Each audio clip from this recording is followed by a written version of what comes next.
sincere interest in, first of all, in stopping the development of the situation in the country, and secondly, we said that we supported national dialogue and the restoration of peace and law and order. These are the priorities. In our view, these are the first steps that should be taken. At the same time, we have taken note of a certain positive dynamic. These are the most important aspects, and the rest will move on as soon as the situation gets back into order and when peace is restored. Okay, thank you. And the last question for today: how Russia is going to solve the scandal between Armenia and Azerbaijan when the convoy was sent for Armenians and Karabakh, and it was not agreement with Azerbaijan. And Russian peacekeepers are being accused of lack of activity. As you said, the sending of this convoy was not agreed upon, but Russian peacekeepers tried to find solutions, and they had constant contacts with both parties. That is why any accusations towards Russian peacekeepers are counterproductive. They do not reflect the contribution of our peacekeepers to the situation on the ground. We have contacts, and I think that they will have results. Thank you. Compact TV, are you here from Germany? Yes, hello, Ms. Zaharova. I have two questions. The first, some time ago in Berlin, a trophy Russian tank was placed before the embassy of Russia. Do you want to place trophy weapons between Western embassies in Moscow? For instance, Leopard tank before Germany embassy, or for instance, armed personnel carriers before the France embassy. And what trophy weapons would you place before the Polish embassy? As for the destroyed weapons and equipment and its demonstration before the embassies should be asked of the Ministry of Defense from the Moscow government. They make decisions about this. We have heard about a discussion on this, even would say the willingness to implement this. I think the Foreign Ministry can support, has the right to support such will of the population, and we used our right. We supported this initiative, and I speak about this publicly. But as for its implementation, it should be implemented, allow themselves to do, presenting Russian tanks of those times that should be sacred, and they use them for mocking, and they did this twice. They did this to mock our ancestors, to mock the actual punished for that. And this is not because of revenge or because of our right to have a mirror response. Before that, we used different methods. We acted friendly because we wanted to live in another way, not in a savage way that collective West proposes. But there are things that should not be just let be. It's not the issue of the feeling of dominance or maybe sarcastic attitude, nothing like they have put other people into to make them understand, but they will not be able to do it fully because we're speaking about modern equipment and weapons. The only thing that I can say that is something personal, I think that if such action is organized, why do it only in Moscow? We have general consulates and missions of these unfriendly countries in other cities. But this is an issue to those who will organize it.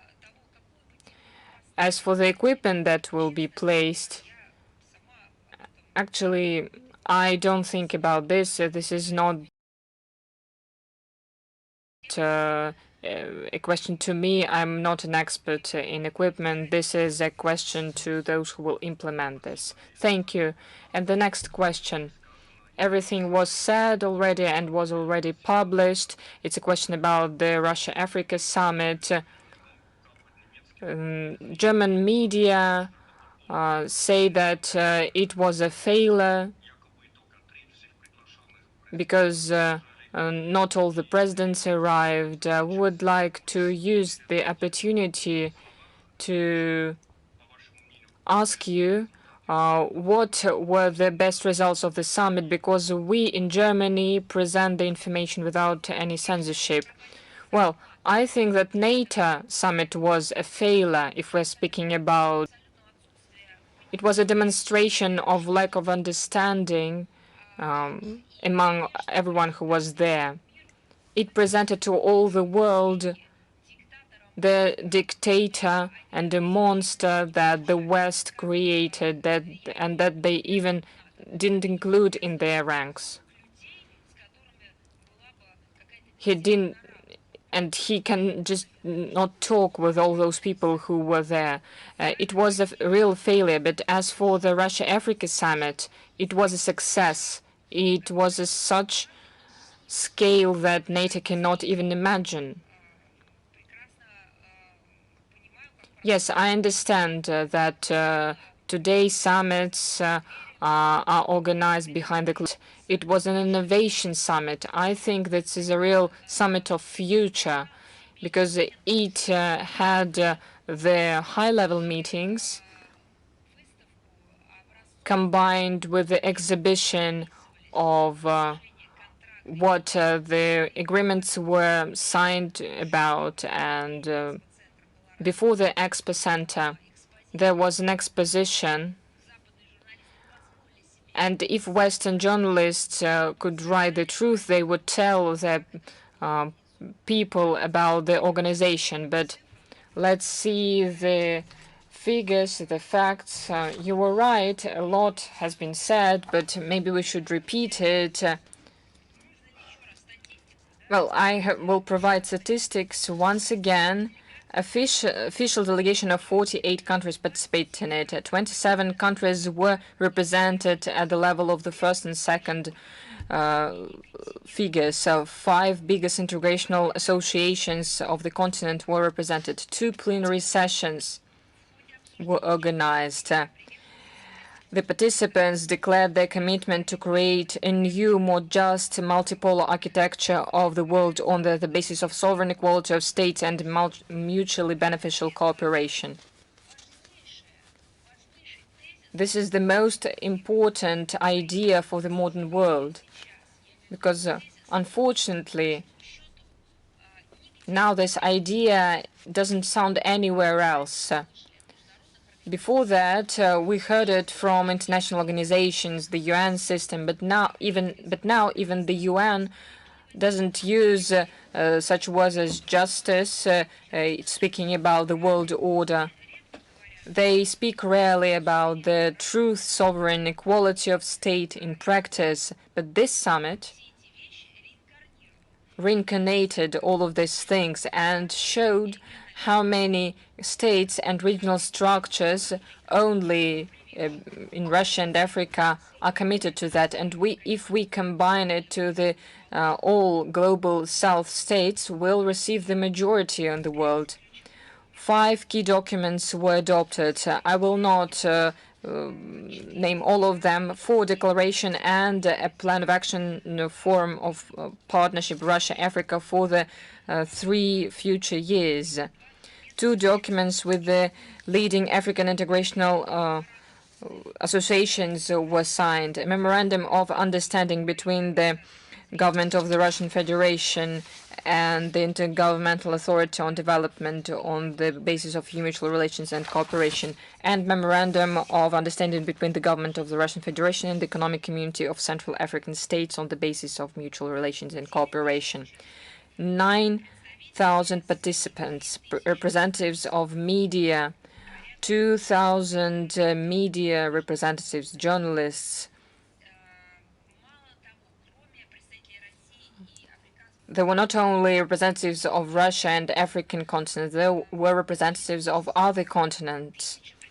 100 representatives of foreign business, more than 200,000 representatives of Russian business, 1,100 representatives of foreign official delegations. There were 59 panel sessions with the participation of 457 speakers. There were 4 main directions: economy of the new world, cooperation in the sphere of science and technology, humanitarian and social sphere, together to new quality of life, comprehensive security and sovereign development. There was also a media forum. 161 agreement was signed. I will just name them. There was a World Youth Program, a film festival, cultural program. There was a food project. It was a real form of the future, as it should be, without separation to jungle and beautiful gardens, without segregation to any groups, without naming this or that country or more democratical or not. The aim was peaceful development, justice, and non-acceptance of any forms of colonialism, imperialism, race discrimination. The true sovereignty and respect were the purpose on the basis of the international law and the UN Charter. Thank you. Tverskaya 13, are you here? Yes. Hello, Ms. Zahara. We have one question. In Batumi on the 31st of July, Astoria Grande, a liner with Russian tourists, was there, and there was an action against the Russians on the territory of Georgia. The buses with tourists were egged, and there were mottos pronounced against Russian citizens. Is there any constructive solution to this problem? Well, first of all, we need to understand what is this before analyzing something additional. What is it? It was something ordered. It was an action that was ordered by someone else, and such actions are being implemented in the context of Russia, in the context of other internal actions, and there are many of such facts, and we know who orders that. Those who commit such actions do not represent the majority of the population. They represent those who ordered and organized it. You see the evidence, you see the praise of this provocation by the representatives of radical Georgian opposition as well as Western countries. You've seen the declaration of the ambassador of the U.S. in Tbilisi, Kelly Degnan. She directly lectures the residents of Georgia how to live and how to praise such actions. With her declaration, she shows who benefits from it.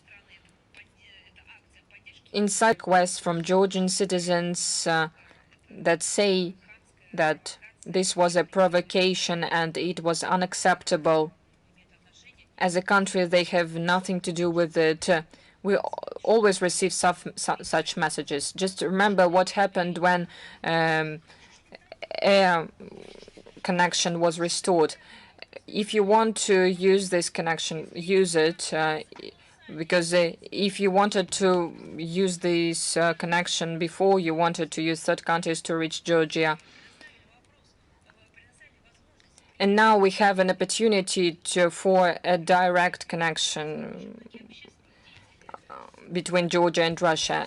Many public figures asked why the citizens of Georgia are not being asked why the decision is made for them. Why can we travel through third countries, but we cannot travel directly, which is more beneficial for people?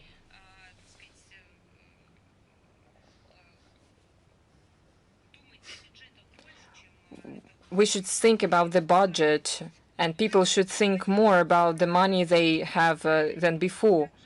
This is a provocation.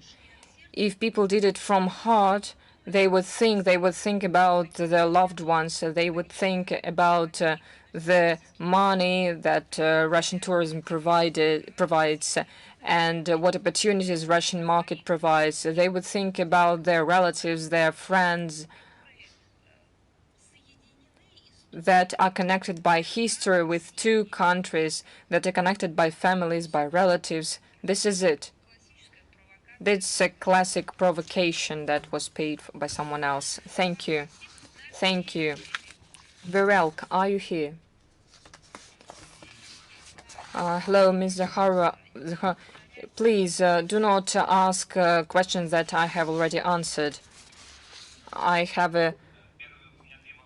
have three questions. The first is about the detention in the Lachinsk corridor on the checkpoint the citizen of Artsakh that was transferred by ICRC and Russian peacekeepers.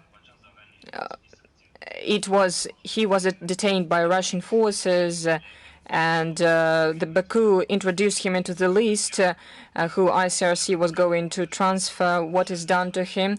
And one more person was detained. He was detained by Azerbaijani party.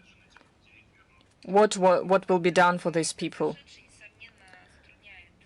Everything happened makes it even more difficult to find necessary solutions and compromise. This situation is becoming more tense. We have seen diametrically opposed evaluations of Armenia and Azerbaijan. If we do not take this case or take some other cases, it is important to reach normalization of the relation between Armenia and Azerbaijan and to ensure rights and security of Karabakh population. Russia wants to have negotiations in Yevlakh with the representatives of Azerbaijan. Would like to know how negotiation in Azerbaijan is possible with the citizens of Artsakh. What will be the guarantee of self-security if Azerbaijan violates grossly its commitments before the international structures and does not pay attention to the actions of peacekeepers of Russian Federation? Why not help negotiations in third parties?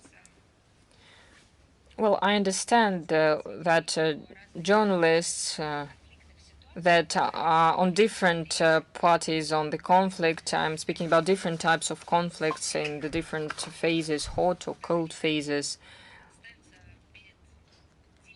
they have a dilemma. They can be impartial or take some kind of a position. And there is no going away from this dilemma, because we understand the situation is very difficult. But without impartiality, there is no journalism. Yes, civil position is unconditional.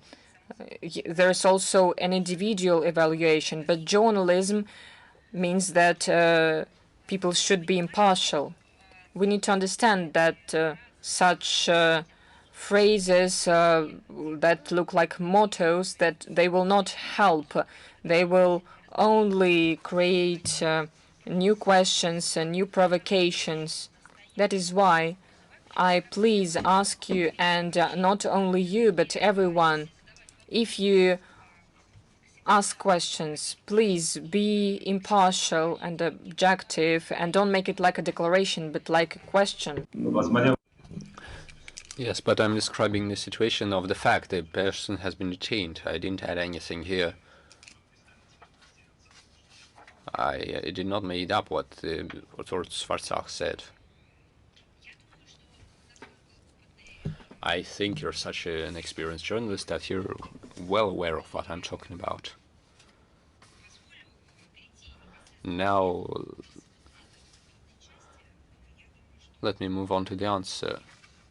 But without the introductory part, my answer wouldn't be full. We support the launch of the talks between Baku and Stepanakert. This topic is on the agenda, and our contacts with the relevant parties. The Russian peacekeepers had previously assisted in organizing meetings between the two delegations and will stand ready to continue providing all the necessary assistance to the process. Russia does not launch any preliminary conditions, and we keep working on rapprochement between the parties, which are seriously different amid the escalation in Nagorno-Karabakh. Speaking of the recent cases that you mentioned in the first question, as I said, unfortunately, they have a negative effect on the overall complicated situation. And a final third question, Maria Vladimirovna. Hunger is becoming to Nagorno-Karabakh. People are ready to take the most radical steps. What is being done to unblock the situation and to ensure the supplies and shipments to avoid a humanitarian catastrophe? We see that there are public and non-public calls from Baku, and what are you doing for that?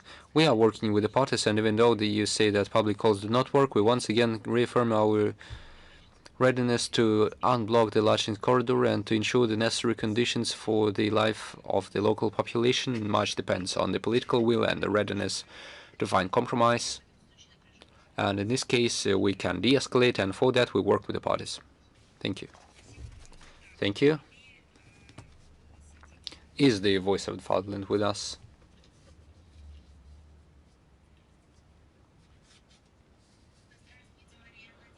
Hello. We have 3 questions. The first one. Vladimir Putin said that Russia and Africa are united by their inherent desire to support their true sovereignty. If the president speaks of certain true sovereignty, does this mean that we in Russia face the same problems in sovereignty as the countries of Africa? As we know, international bodies like the IMF do not consider us as developed countries. And essentially the West, just like with the African countries, is trying to turn us into a raw material colony. The answer is yes and no. I can't say that we're faced with similar problems. I could say that we have different experiences, but one doesn't contradict the other. It goes all together and complements the statement by the Russian president. Let me explain. We have different experience in history. The countries of Africa and the continent in general used to be a colony for the countries that we call the West now. Previously they were called the metropolis. They were ruling everything in the African continent, from resources to the lives of the people. And later they were forced to leave the continent during the decolonization process. And in doing so they created so many problems for the future of the African people that many of them are still bleeding. We don't have such experience in our history. We've never been someone's colony. And at the same time, I've always emphasized that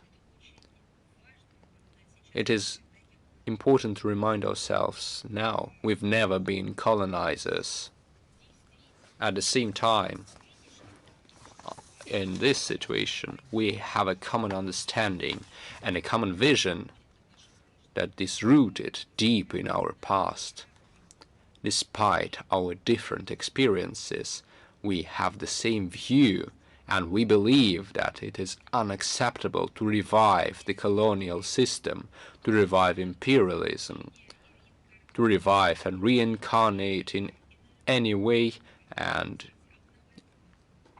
in any updated form of such things as racial discrimination or any form of discrimination by nationality or skin color, geography, language, or even the shape of your skull. That's unacceptable, and in this sense our experience is similar. The eras were different, that is true. That was several centuries of colonialism and domination of Africa by the metropolis. They were faced with racial discrimination. It wasn't even called discrimination. Essentially, that was slavery. Our experience is related to the 20th century, when they were either trying to enslave us in the 20th century or to destroy us if enslavement wouldn't give the necessary results. I am talking about the Nazi regime, fascists. Their view was based on the same segregation of people, albeit on different principles. Here you have skin color, in our case we have your ethnical origin or the region of your country and so on. And these are common points for us.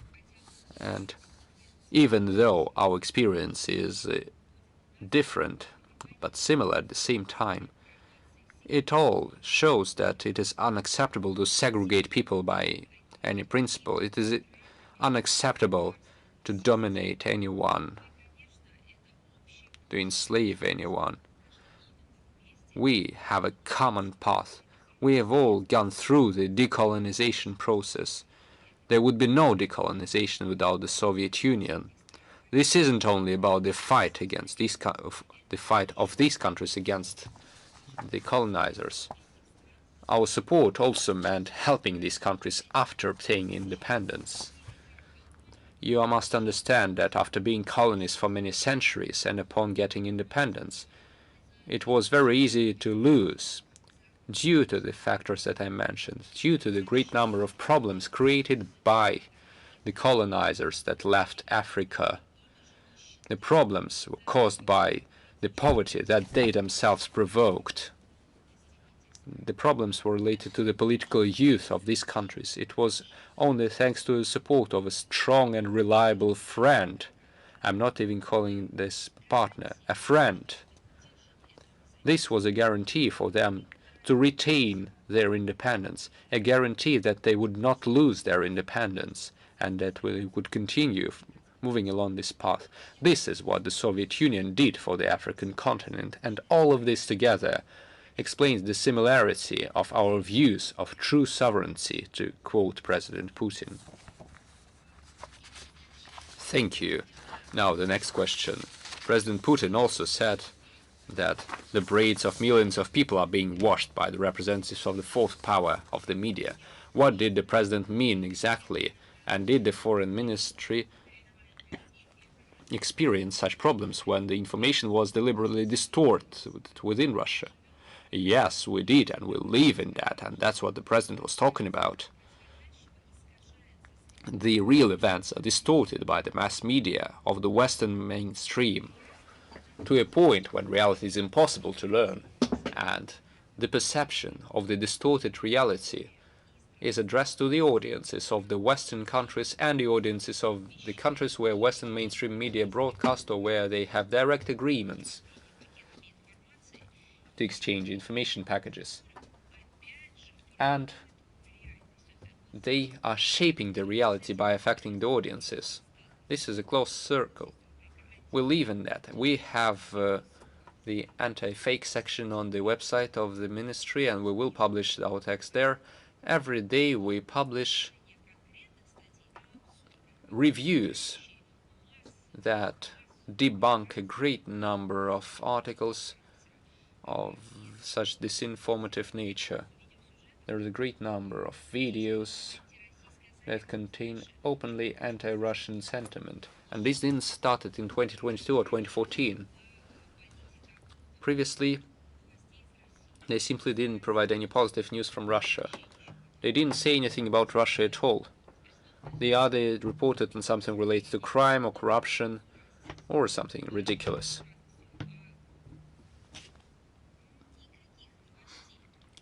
They would never report on any construction work, on sports, on culture, on humanitarian activities or education, or the science and technology, just the ordinary lives of people. Nothing was reported at all in the media. That's how it started, and then they moved on and began adding the hidden and then open anti-Russian sentiment. I have another question on the situation within Russia. Is your information distorted by the media within Russia? Yes, it happens too. And if you take a look at the anti-fake section on our website, you will see information on the Russian media as well. And those who used to be considered Russian were registered in Russia, but then they turned out to be foreign agents. It happens too. Even if they're not foreign agents, they can also distort information. It happens. You must see the difference between a fake and brainwashing. Mistakes can happen. Everyone makes that, all the media. And not just them, not just the state media and the state authorities in their public activities are all prone to mistakes. Given the modern volumes of information and the scale of information, this has become routine. There's one difference between a mistake and a fake. A mistake can be amended. You can apologize for a mistake and admit it, but a fake is something you deliberately make, regardless of the debunkment. This is an intentional use of unverified information, of fake information that you know about. Everyone does that. By everyone, I mean that in the West it has become routine, but here, unfortunately, we also have that. Thank you. And now, would it be useful for the mass media, including us, the voice of the fatherland, to organize broadcast in foreign languages in order to provide the truth to the Western viewers about Russia? And if yes, how would it be better to do? Yes, sure. There are different approaches. Some write in foreign languages, some translate, some use machine translation, some invite native speakers as authors. It can be done differently depending on your capacity. Thank you. Thanks to you. Do we have any more questions? If you do not have any more questions, I say my goodbyes. Until next briefing. All the best. Goodbye.